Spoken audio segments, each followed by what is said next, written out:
the street, the gates, and the yard before he went into the Pentagon.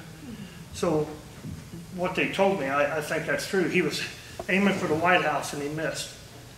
And that second airplane, when I saw that hit the corner, they told me they were flying them too fast, too low.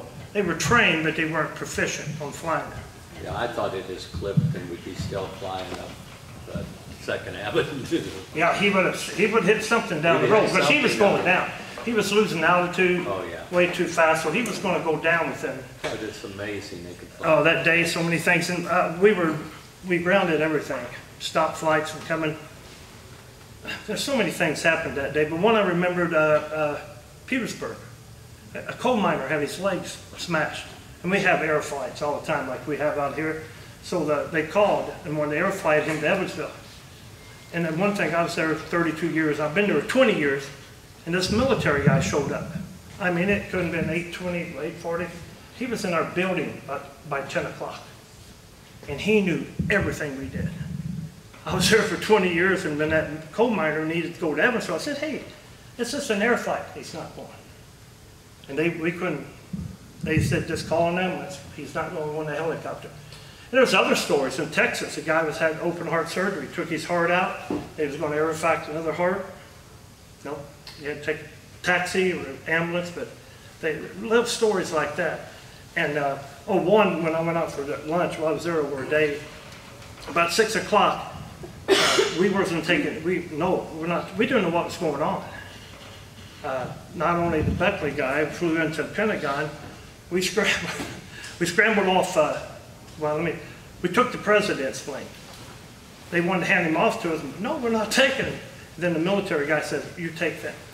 So we did, and I've been there for a long time, I've never seen it. We had the president, tankers, fighters, and they went over, and we held him over Muncie, Indiana. When they said he was out at NORAD in Colorado, on the 6 o'clock news, he was over Muncie, Indiana. We was holding him there. But then the fighters got to go refuel and land, so we scrambled off Terre Haute to go relieve them guys. They're nervous too, so they break the barrier, about 10,000, climbing up, and boom, So then we got calls for bombing Terre Haute. They broke windows. When he went through the sound barrier, they broke windows.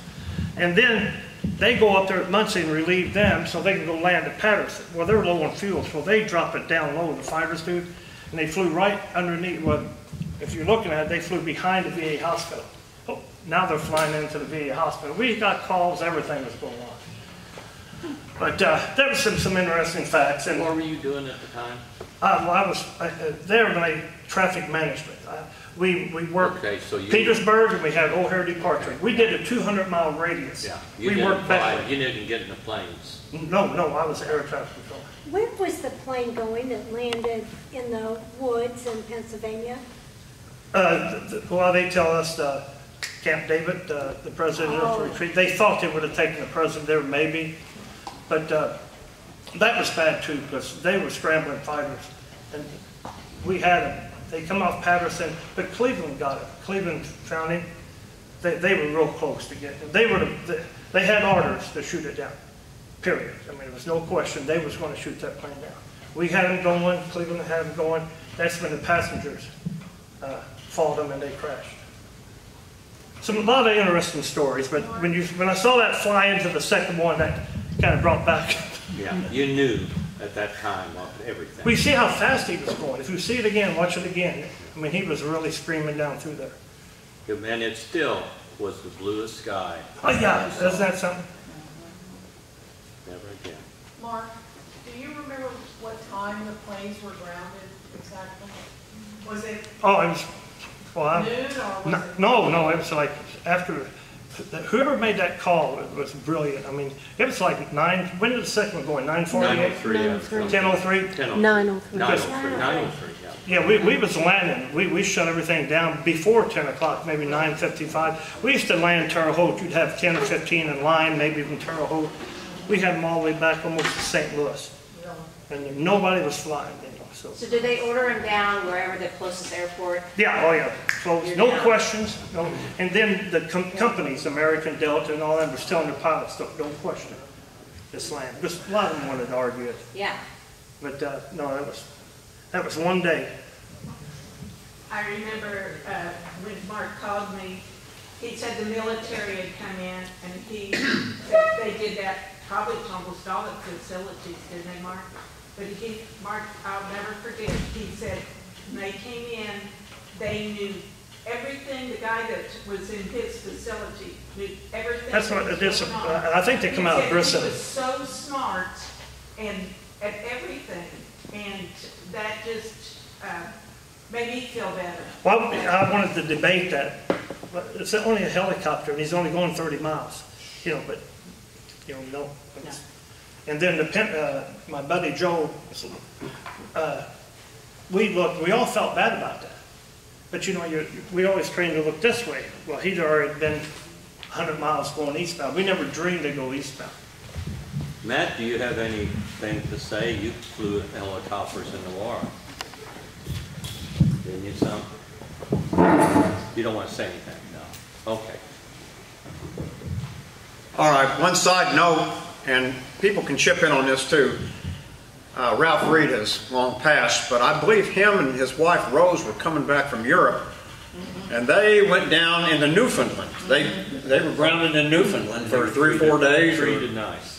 What's that? I think they were treated really nice. Oh yeah, they said they got the Canadians really went above and beyond the call of duty. Were there any other stories about that? Anybody else know of anything? I knew a guy at Workville that he was in Aruba and got stuck. So You got what? he got stuck in Aruba. He got stuck in Aruba. Yeah, couldn't get home. Yeah. It took a few days. Yeah, they shut everything down. Okay.